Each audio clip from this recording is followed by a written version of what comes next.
কাঁচা আম, আমড়া, কামরাঙা, চালতার মতন টক জাতীয় ফলের স্বাদ বহুগুণ বাড়িয়ে দেয় কাসুন্দি। মুখরোচক এ খাবার তৈরিতে দক্ষতার পাশাপাশি করতে হয় কঠিন পরিশ্রম।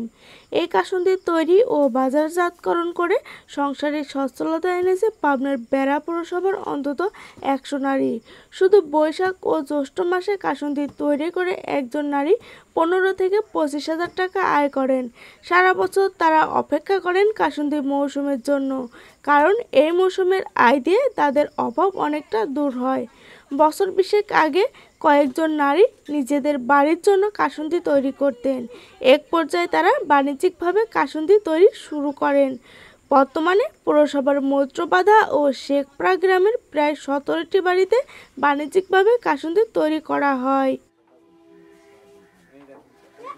নাম ছিল ফুলমালা। আমার নানি শাশুড়ি শখের বিষয় একটু কাসন তুলছিল, সেই কাসনের ইয়েতে দেখো সবাই খাওয়ার করলো।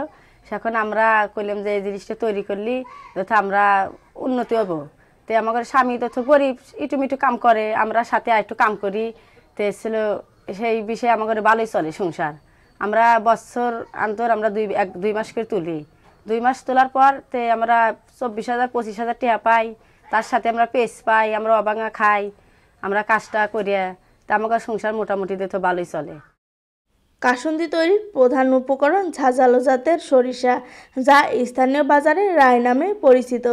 1 কেজি সরিষার গুঁড়োর সাথে পরিমাণ মতন মশলা মিশিয়ে প্রায় 6 কেজি কাসুন্দি তৈরি করা হয়। এদের কাছ থেকে পাইকারি 20 থেকে 25 টাকা দরে কাসুন্দি কেনেন প্রায় 3 থেকে 400 নারী পুরুষ। এরা সবাই জেলার ভেতরে এবং বাইরে ফেরি করে বিক্রি করেন। আমার নাম ফুলচাঁদ। ধরুন এই ব্যবসা করতেছি প্রায় 7-8 বছর। তো মোটামুটি মাস তিনেক চলে গেছে। যদি আরও কয়েকদিন চলতো, গ্রামের নিয়ে যা বিক্রি করি 300-400-500 টাকা হয় আর কি। যদি আরও কয়েকদিন চলতো তাহলে ভালো হতো। চলবে আর মনে করেন 2-3 দিন এরকম। আমি যাবৎ ব্যবসা করতে চাই 6 বছর ধরে, আর বছরে 2 মাস ধরে বিক্রি করা যায়। আয় রোজগার হয় 200 থেকে 300 টাকা আয় রোজগার করা যায়, সেই দিয়ে আমরা চলি। কাসুন্দি তৈরির মৌসুমে পাবনা জেলার বেড়া উপজেলার মৈত্রবাধা ও শেখপাড়ায় যেন উৎসব লেগে থাকে। কাসুন্দি তৈরিকারীদের পাশাপাশি বিক্রেতাদের জীবনে এই মৌসুমে ফিরে আসে অনেকটা সচ্ছলতা।